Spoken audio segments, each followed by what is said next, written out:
कार्यक्रमामध्ये आपले बाळकृष्ण जांभेकर यांच्या जयंतीनिमित्त आहोत.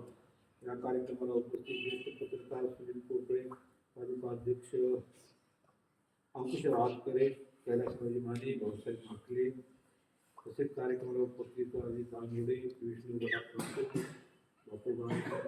देशपांडे, तुळशीराम वाघमारे, शिवाजी काळे, आनंद कुलकर्णी, काकडे साहेब, या ठिकाणी सर्व शिक्षक बंधू, महिला शिक्षक तसेच बंधू भगिनी, आज या जांभेकरांच्या जयंतीनिमित्त आपण सर्वजण जमलेलो आहोत.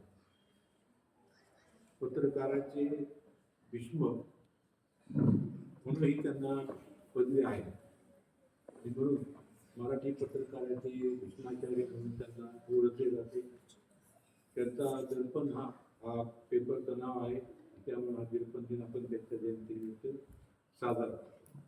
दुसरे या ठिकाणी आपण पाहतो, या लोकशाहीमध्ये लोकशाहीचे 3 स्तंभ आहेत, परंतु 4था स्तंभ हा पत्रकारिता आहे. आणि या पत्रकारितामधून आपल्या जे प्रशासन आणि न्यायदेवता या खांबामध्ये आपला 4था स्तंभ हा पत्रकारिता आहे.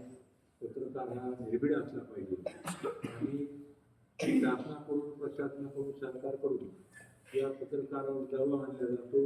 म्हणून सोशल मीडिया सरकारी घेऊन पत्रकार गोरगरीब जनतेला न्याय द्यायचं काम करीत राहतो. आत्ताच एक वर्धापन दिनानिमित्त आम्ही कार्यक्रम करून आलो आणि सगळ्यांनी आम्हाला कार्यक्रम आहे, परंतु स्थळ आपलं दुसरीकडे होतं आणि नंतर मग इथं संगीत कन्या शाळेमध्ये टी-शर्ट वाटपचा कार्यक्रम आहे, म्हणून या ठिकाणी मला बोलवलं.